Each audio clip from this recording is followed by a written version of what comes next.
Hello, I'm going to talk to you about rearranging equations, and this will help with your physics calculations. So the first equation that we're going to look at is just a three-part equation. So if we think of the equation for velocity, I'm just waiting for this to come into focus. So velocity is represented as a little v, and displacement we can say is d, and time as little t. Or this could be any three-part equation. So the principle of rearranging an equation is that you're sometimes given, or most of the time know, what these equations are, and you might be given the displacement and the time, but you want to determine velocity. That's easy enough. Divide the displacement by the time. But what if you're given the velocity and the displacement and you have to determine time? Then you need to rearrange the equation to get the time on the left-hand side, or the time as the subject of the equation. So how do you do that?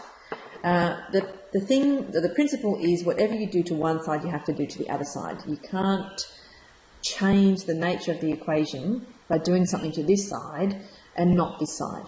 So, and when you do whatever you are trying to do, whether it be multiply, divide, or add, or square root, or take the square of, you have to do the same to both sides in order to keep the balance and not disrupt the original equation. So, for example, this one, if we wanted to get time as the subject of the equation, well, we need to get rid of time from this side and, say, add it to the left-hand side. So how would we remove time from this side? We'd have to times this side by time. So whatever we do to this side, we then have to do to this side. So we'll times it by time. And that would give us VT equals D. So we're getting closer because time's on the left-hand side where we want it, but it's still not on its own. It's still got this pesky V hanging around. So how do we get rid of V? Well, let's divide by V on this side and divide by V on this side. So then we have time equals displacement divided by velocity. Now, some people use a different method, a triangle method, and I think you can confuse yourself using that.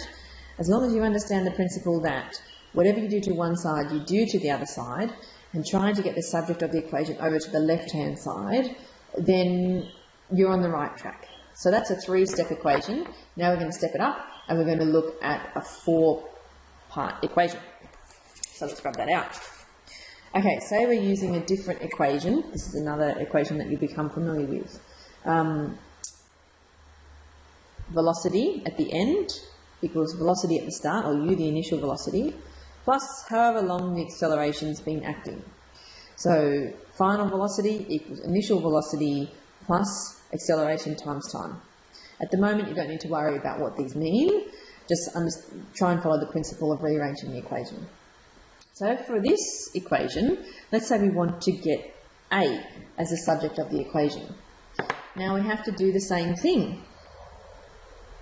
So let's try and get A over to this side by itself. Well, first of all, the easiest thing to remove would be the u, because that's on its own. So let's minus a u from this side, minus a u from that side. And then we get v minus u equals a t. Now, we're getting closer to the a being on its own, even if it's on the right-hand side, that's okay. How can we get a by itself? Well, let's get rid of that t. Let's divide this side by t. Let's divide this side by t. So then we get v minus u on t equals a. And then if we want it on the left-hand side, say you want to get it on the left-hand side, well, we can just sort of do a mirror image and swap the sides around. We haven't changed anything, we just switched them over. So then we're left with a as the subject of the equation, and acceleration equals the end velocity minus the initial velocity divided by time. That's really the definition of acceleration, and from this equation you could go backwards and get this equation. So we've looked at a three-part and a four-part equation. Now let's look at a five-part. A five-part equation might be this one.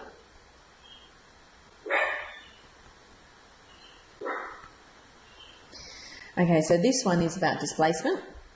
That displacement equals the initial velocity times time, or ut, plus a half the acceleration times the time squared. And we'll figure out how to derive that equation in another video. So for this one, what if we wanted to get u by itself? So we follow the same principles. First of all, let's minus this from both sides.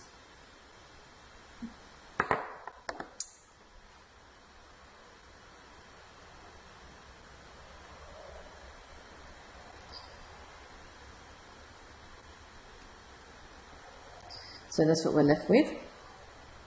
Now, we've still got t hanging around, so let's divide by t. So we get s minus a half at squared divided by t equals u. And again, you could swap it over to the left-hand side if you want. So whatever you're doing to rearrange the equation, you're doing the same thing to both sides, and you're trying to get your subject by itself by removing everything else around it. And as long as you do the same thing to both sides, you're not changing the nature of the equation, you're simply rearranging it.